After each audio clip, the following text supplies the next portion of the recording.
কর্মসূচির উদ্দেশ্য এবং কেন আমরা বৃষ্টিতে ভিজে এই কর্মসূচি পালন করেছি সেটা জানিয়েছেন। প্রথমেই নতমস্তকে বিনম্র চিত্তে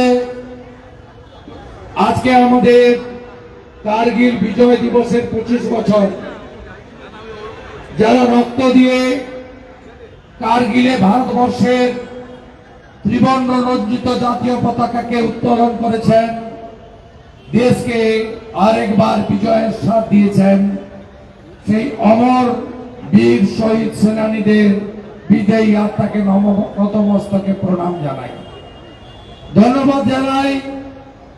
প্রয়াত ভারত রত্ন প্রাক্তন প্রধানমন্ত্রী অটল বিহারী বাজপেয়ীকে, যার নেতৃত্বে, যার পরিচালনায় ভারতবর্ষ বিদেশি শত্রু বিশেষ করে পাকিস্তানকে মুখের মতো জবাব দিতে পেরেছিল। ধন্যবাদ জানাই বর্তমান প্রধানমন্ত্রী নরেন্দ্র মোদীজিকে, যিনি আজকে কারগিলের মাটিতে দাঁড়িয়ে শহীদদেরকে তর্পণ করেছেন এবং দেশের প্রধান সেবক হিসেবে তার মহান কর্তব্যের পরিচয় আরেকবার রেখেছেন। আমি ধন্যবাদ জানাই তমগ্ন ভাইকে, অরিজিৎ বক্সিকে, দক্ষিণ কলকাতাকে এবং পার্শ্ববর্তী সমস্ত এলাকা থেকে আসা গুনে গুনে 1000 ভারতীয় জনতা পার্টির কর্মী সমর্থক এবং আজকে এই কর্মসূচিতে অংশগ্রহণ করা আমার সাথী বৃন্দকে আমি ধন্যবাদ জানাই। 3 কাউন্সিলরকে, শ্রীমতী মীনা দেবী পুরোহিত মহোদয়া, শ্রী সজল ঘোষ, শ্রী বিজয় ওঝাকে আমি ধন্যবাদ জানাই। শিবাজি সিংহ রায়, কিষাণ ঝা সহ আমাদের তাপস দাস সহ আমাদের সমস্ত নেতৃবৃন্দকে আমি ধন্যবাদ জানাই। পার্টির 2 জন সম্পাদক দীপাঞ্জন গুহ এবং উমেশ রায়কে, পার্টির 2 সাধারণ সম্পাদক শ্রীমতী অগ্নিমিত্রা পাল, শ্রী জগন্নাথ চট্টোপাধ্যায়কে ধন্যবাদ জানাই। আমার সাথে কয়েকজন বিধায়ক বৃন্দকে এবং সর্বোপরি আমাদের অন্যতম বরিষ্ঠ নেতা প্রাক্তন সভাপতি রাহুল সিনহাকে। এর বাইরেও মঞ্চে যারা আছেন প্রত্যেককে ধন্যবাদ। সময় অতি সংক্ষিপ্ত, কেন আমরা এখানে এসেছি তার প্রেক্ষাপট রাহুল সিনহা, তাপস রায়দা বিস্তারিত ভাবে আপনাদের বলেছেন। তৃণমূল কংগ্রেস 1000 কোটি টাকা দুজনের কাছ থেকে চাঁদা নিয়েছে, ব্যাংকের মাধ্যমে চাঁদা নিয়েছে, ইলেকট্রাল বন্ডের মাধ্যমে চাঁদা নিয়েছে।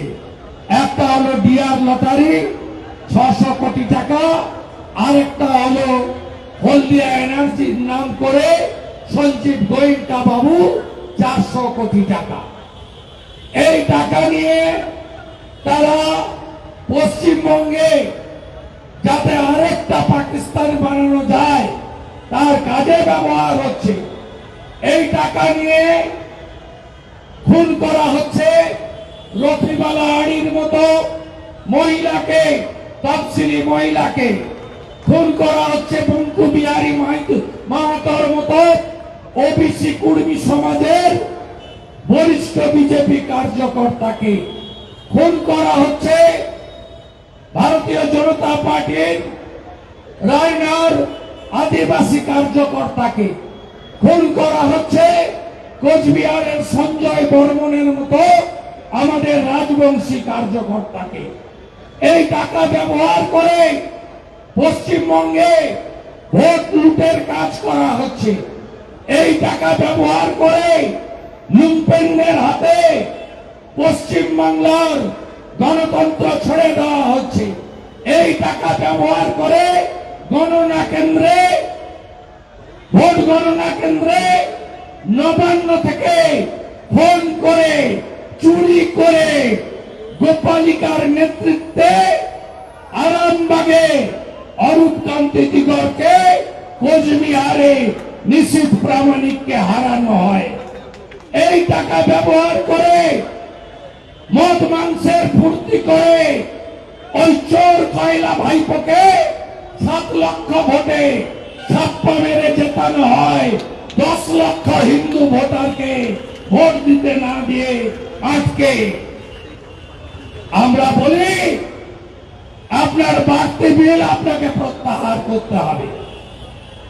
আপনি করবেন না, কি করে করাতে হয় ভারতীয় জনতা পার্টি জানে।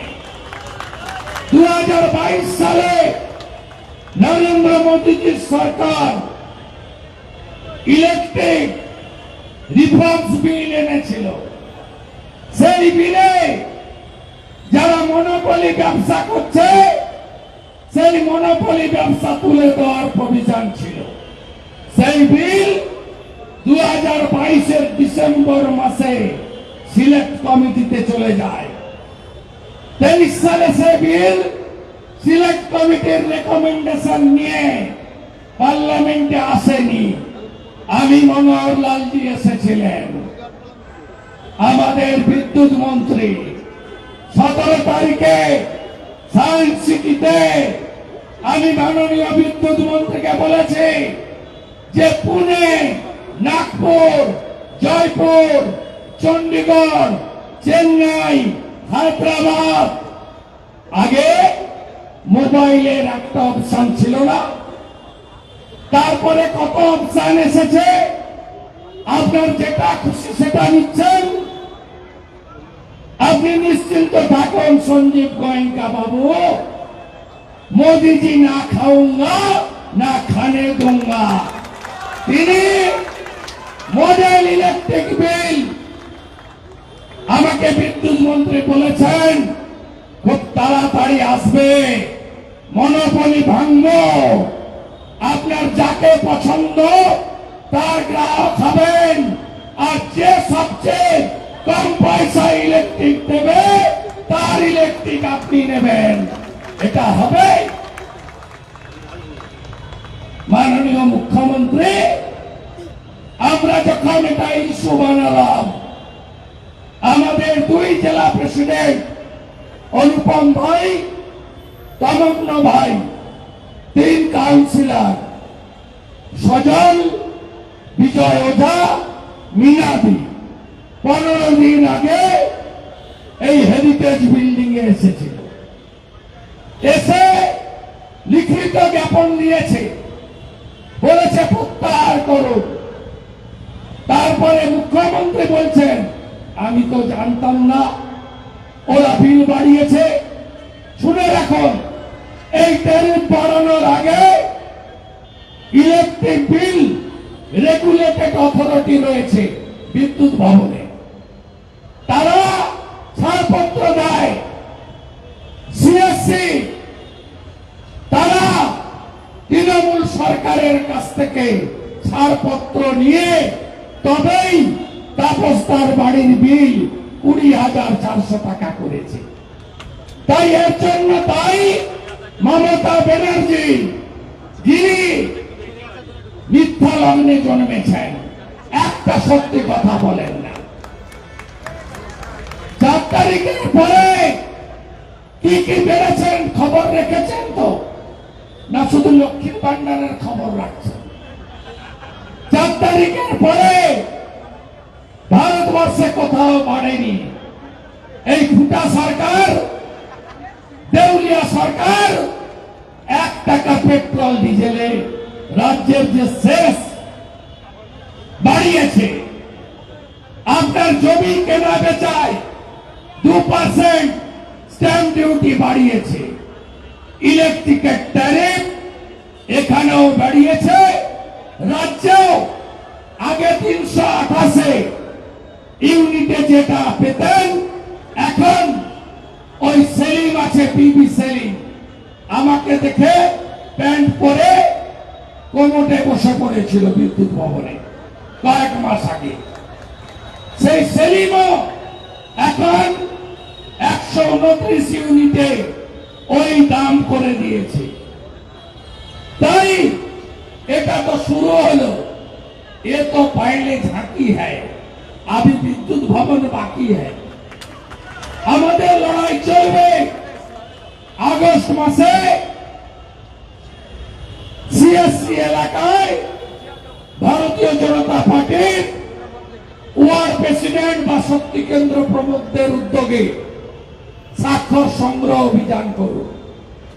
তারপরে প্রত্যাহার না করলে আমরা প্রয়োজন হলে আবার আদালতের অনুমতি নিয়ে একদিন 2 ঘন্টার বিক্ষোভ নয়, লাগাতার সোম থেকে শুক্র 5 দিন বিক্ষোভ ধর্ণা এখানে আমরা করব।